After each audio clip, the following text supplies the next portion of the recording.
Hello बच्चों, मैं doctor Sunita Nandal कक्षा 9th के लिए क्षितिज भाग 1 में कविता है चंद्र गहना से लौटती बेर लेकर आई हूँ। कविता चंद्र गहना से लौटती बेर के रचयिता कवि हैं केदारनाथ अग्रवाल। कवि कौन हैं? केदारनाथ अग्रवाल। कविता का नाम क्या है? चंद्र गहना से लौटती बेर। पद्यांश पड़ेगा। देख आया चंद्र गहना, देखता हूँ दृश्य अब मैं, मेंढ पर इस खेत की बैठा अकेला, एक बित्ते के बराबर यह हरा ठिगना चना, बांधे मुरैठा शीश पर छोटे गुलाबी फूल का, सजकर खड़ा है पास ही मिलकर उगी है, बीच में अलसी हटीली, दे की पतली कमर की है लचीली, नीले फूले फूल को सिर पर चढ़ाकर, नीले फूले फूल को सिर पर चढ़ाकर कह रही है जो छुए यह दो हृदय का दान उसको, दो हृदय का दान उसको। पहला पद्यांश हमें यहाँ तक पढ़ेंगे। कह रही है जो छुए यह दो हृदय का दान उसको। इस चित्र के माध्यम से देखिएगा, ये चने का पौधा है जो गुलाबी रंग की पगड़ी बांधे हुए है। इसके साथ में उगी हुई है ये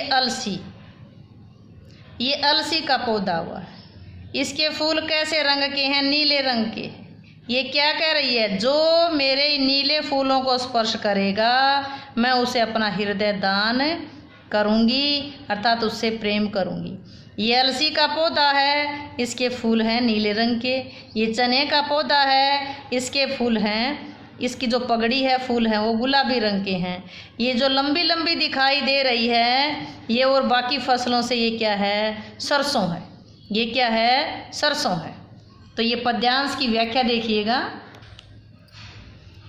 देख आया चंद्र गहना, देखता हूं दृश्य अब मैं। दृश्य का मतलब है नजारा। मेंढ पर इस खेत की बैठा अकेला। मेंढ होता किनारा, खेत की जो बाउंड्री होती है उसको मेंढ कहते हैं।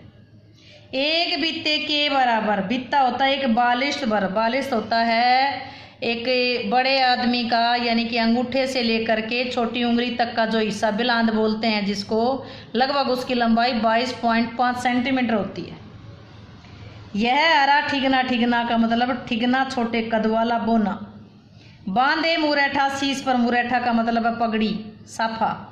छोटे गुलाबी फूल का सजकर खड़ा है, पास ही मिलकर उगी है, बीच में अलसी हठीली होती है जिद्दी, हट करने वाली, दे की पतली कमर की लचीली, नीले फूले फूल को सिर पर चढ़ाकर। व्याख्या देखिएगा। प्रसंग क्या है? प्रस्तुत कविता श्री केदारनाथ अग्रवाल कवि द्वारा रचित हिंदी की पाठ्य पुस्तक क्षितिज भाग 1 से ली गई है। प्रस्तुत कविता कौन सी है? चंद्र गहना से लौटती बेर। इसमें कवि ने किसान की जो के खेतों में खड़ी फसल है उसकी सुंदरता का वर्णन करते हुए कहा है। क्या कहा? कवि कहता है देख आया चंद्र गहना, वह चंद्र गहना को देख आया है। कौन? कवि। कवि क्या देख आया? देख आया चंद्र गहना, वह चंद्र गहना को देख आया है।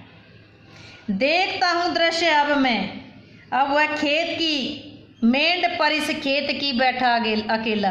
खेत के किनारे बैठ करके अब मैं इस दृश्य को देख रहा हूँ। खेत के किनारे पर अकेला बैठ करके अब मैं इस दृश्य को देख रहा हूँ। मैं चंद्र गहना देख आया हूँ, अब खेत के किनारे पर अकेला बैठा हुआ, खेत की को तन्यमयता से देख रहा हूँ। अकेला बैठा और खेत को देख रहा हूँ। क्या देखा उसने? एक बित्ते के बराबर, एक बालिश्त भरकर, एक बित्ते के बराबर को या बालिश्त के बराबर यह हरा ठिगना चना, एक बालिश्त के बराबर खड़े चने के एक छोटे से हरे पौधे को देखा। एक बोना छोटे से कद का बित्ते भर का एक छोटा सा हरा चना देखा। कैसा था वो? बांधे मुरैठा शीश पर, उसने अपने सिर पर पगड़ी बांधी हुई थी। पगड़ी छोटे गुलाबी फूल का, छोटे छोटे गुलाबी फूलों की पगड़ी बांधी हुई थी। कवि ध्यान से क्या देख रहा है? कवि कहता है कि मैं चंद्रगहना देख आया हूँ। अब मैं खेत के किनारे अकेला बैठा बड़ी तन्मयता से ये दृश्य देख रहा हूँ कि एक छोटे बोने कद का बित्ते भर के बराबर एक हरा बोना चना है, जिसने छोटे गुलाबी फूलों की अपने सिर पर पगड़ी बांध रखी है। वो सज धज कर खड़ा हुआ है और उस चने के पौधे के साथ क्या है? पास ही मिलकर उगी है, उस चने के पौधे के साथ मिल करके उगी हुई है।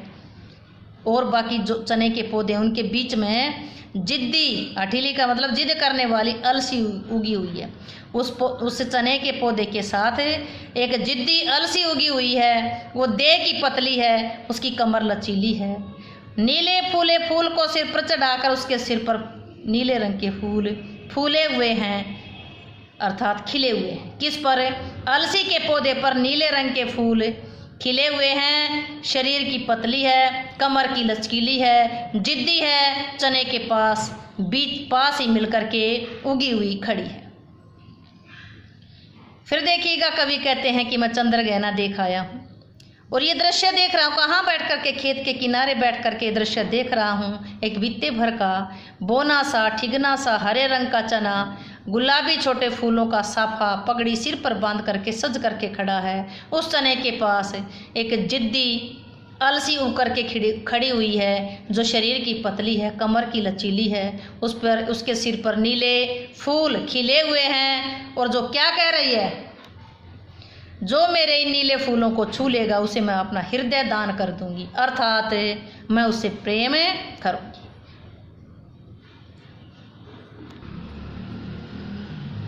ये थी व्याख्या। अब इसका काव्य सौंदर्य देखिएगा।